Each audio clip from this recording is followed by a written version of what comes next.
বাবা ঢুকতে দেবো না বললে তো হবে না। আমি ঢুকবো না, প্রয়োজন আছে বলেই তো এসেছি। অদ্ভুত কথা, রোজ এই এক সমস্যা, ভালো লাগে না। আবার কেন এসছেন আপনি?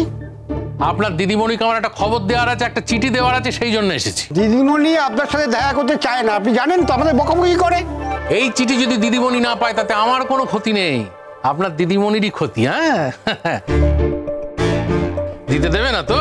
বেশ ঠিক আছে, পরে কিন্তু আমায় কিছু বলো না, আমি চললুম। ও দেখো লোকটা চলে এসেছে। ও স্যার। হ্যাঁ, একদম পিছু ডাকবে না। এই চিঠি যদি তোমার দিদিমণিকে দিতে না পারি আমার কিচ্ছু যাবে আসবে না, আমার ভারী ঠেকা পড়েছে। হ্যাঁ, পরে যখন দেখা হবে দিদিমণি জিজ্ঞেস করবে চিঠি কোথায়, আমি বলবো আমি তো এসেছিলাম, দিতে এসেছিলাম, আপনার দারোয়ান আমায় দিতে দেয়নি, বুঝো ঠেলা। হ্যাঁ, কি ব্যাপার আপনি এখানে? আশ্চর্য তো। আচ্ছা, আপনাকে তো আমি বলেছি যে আমার স্কুলের আশেপাশে যেন আমি আপনাকে না দেখতে পাই, আর আপনি একেবারে সোজা ঘরে ঢুকে পড়েছেন। কি ব্যাপার রামলাল কাকা? আমি তো ম্যাডাম, আসলে আমার আজকে আপনার সাথে কোনো কাজ নেই বর্দি। আমি কোনো বই বিক্রি করতেও আসিনি, অন্য কোনো ধান্দা নিয়েও আসিনি। আপনার একটা ইনভিটেশন আছে, সেই চিঠিটা আমাকে একজন দিতে বলেছে, সেটা দিতে এসেছি।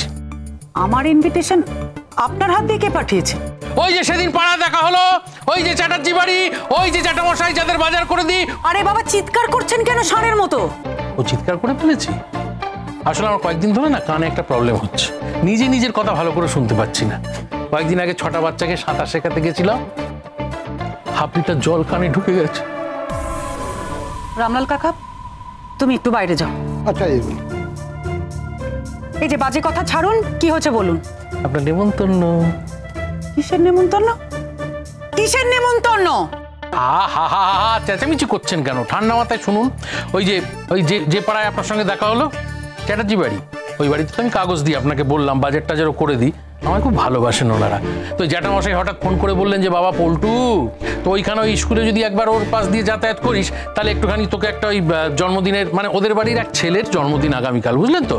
তো বলেছে, বারবার করে বলে দিয়েছে দুপুরবেলা আপনি যেন ছুটি নিয়ে ওদের বাড়ি দুপুরের খাওয়াটা খেতে যান। হ্যাঁ, আপনাকে ফোন করেও বলবে, আমাকে বললো কার্ডটা দিতে, তাই দিতে এলাম। হ্যাঁ, জেঠুমণি আপনাকে দিয়ে কেন যে চিঠিটা পাঠালেন সেটাই তো বুঝতে পারছি না। সে আপনার জেঠুমণি না দিদিমণি না খুকুমণি, সে আমি জানবো কি করে? আমায় বললো তাই এলাম।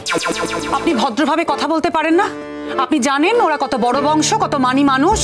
আবার জানবো না? ওই পাড়ায় তো বড় হলাম, এতদিন ধরে কাগজ দিচ্ছি, বাজার করে দিচ্ছি, বিরাট বড় বংশ। তবে শুনেছি বাড়ির ছোট ছেলেটা নাকি মানুষ হয়নি। আপনি কি মানুষ হয়েছেন? হ্যাঁ, কে মানুষ হয়েছে না হয়েছে সেটা তো আপনাকে ভাবতে হবে না, দেখতেও হবে না। নিজে একেবারে মস্ত বড় মানুষ হয়েছে মনে হচ্ছে। একমাত্র শিখেছেন তো শুধু বাচ্চার জন্ম দিতে, আর কিছু পারেন আপনি? বড় মা, আমি আসছি। আসুন আসুন, এই এখানে রাখুন। হ্যাঁ, রেখে দিয়ে চলে যান।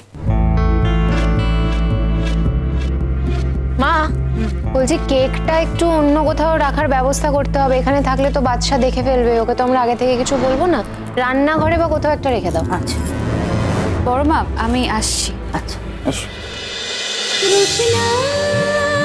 রোশনাই সোম থেকে রবি প্রতিদিন রাত 8:30টায় স্টার জলসায় ও ডিজনি প্লাস হটস্টারে।